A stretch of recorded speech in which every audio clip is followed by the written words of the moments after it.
The political news cycle is fast, and keeping up can be overwhelming. Trying to find differing perspectives worth your time is even harder. That's why we have scoured the internet for political writing from the right and left that you might not have seen. Has this series exposed you to new ideas? Tell us how. Email us at ourpicks@newyorktimes.com for an archive of all the partisan writing roundups. Check out our picks. Dana Hall McCain in the Dothan Eagle. Ms. McCain, who begins her column enumerating her pro-life credentials, argues that even the staunchest of abortion foes should withhold their support for Roy S. Moore, the Republican candidate for the Alabama Senate seat vacated by Jeff Sessions, now the Attorney General. She frames her argument in a parlance we all understand in Alabama football, explaining that for pro-life Christians in Alabama, this situation is tantamount to being 4th and 2 on the 50-yard line. Read more _______ Christian Schneider in USA Today. For Republicans who think the accusations against Mr. Moore are disqualifying, Mr. Schneider has a novel proposal: vote for Mr. Moore and hope that a 2/3 majority of the Senate chooses to expel him. You would need only 19 Republican senators to oust him from the seat, Mr. Schneider explains. That would allow Alabama's Republican governor to appoint a different Republican to the seat and conservatives wouldn't lose any power in the Senate. Read more ______ Bruce Riley Ashford in Fox News. Mr. Ashford admits that the Roy Moore situation is a sticky wicket. He weighs the relative costs and benefits of voting for the Republican candidate, writing that while Mr. Moore has not been convicted in a trail of sexual misconduct, Americans do not have the luxury of waiting for a trial before the election is held. Given the information available now, Mr. Ashford argues, somewhat tentatively, that conservatives must embrace and act on the conviction that personal character matters for public office.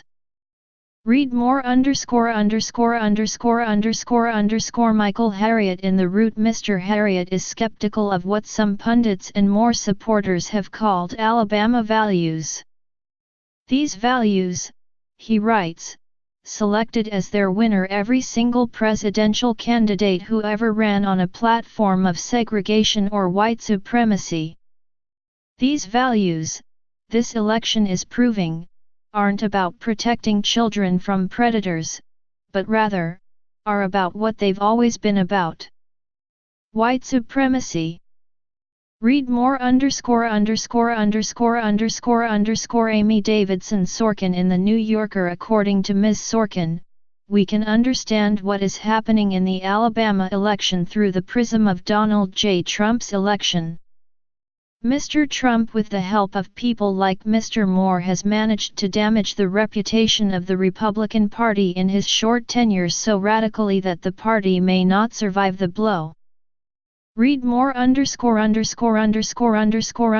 Jamie Bowie in Slate. Many columnists will remind their readers that tight races like the one in Alabama often come down to turnout, in this case, black voter turnout.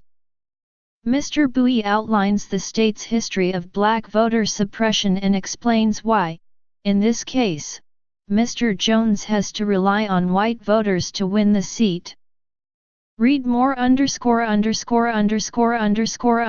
The editorial board at AL.com. The editorial board of AL.com takes a cue from Alabama's senior senator, Richard C. Shelby. Mr. Shelby told CNN on Sunday that he would write in the name of another Republican rather than vote for Mr. Moore. The editors at AL.com note that for a state's senior senator to not support his party's nominee for the other seat is almost unheard of. Moreover, they argue that despite the president's public statements, Mr. Jones isn't particularly liberal. He has campaigned hard on his intent to try to work across party lines, they write, noting that it is unlikely that Mr. Moore will value bipartisanship should he win the seat. Read more ____________ Nate Silver in 538 on Monday. Some polls showed Mr. Jones up nearly 10 points in his race against Mr. Moore. Other polls showed the exact opposite. So who are we to believe? Mr. Silver breaks down why the predictive data is so all over the place in this election, and explains the assumptions and practices that may lead two different but equally respected pollsters to reach opposite conclusions about the results of Tuesday's special election. Read more ______________ Want the partisan writing roundup in your inbox? Sign up for the Morning Briefing newsletter or the What We're Reading newsletter. Have thoughts about this collection? Email feedback to ourpicks@newyorktimes.com.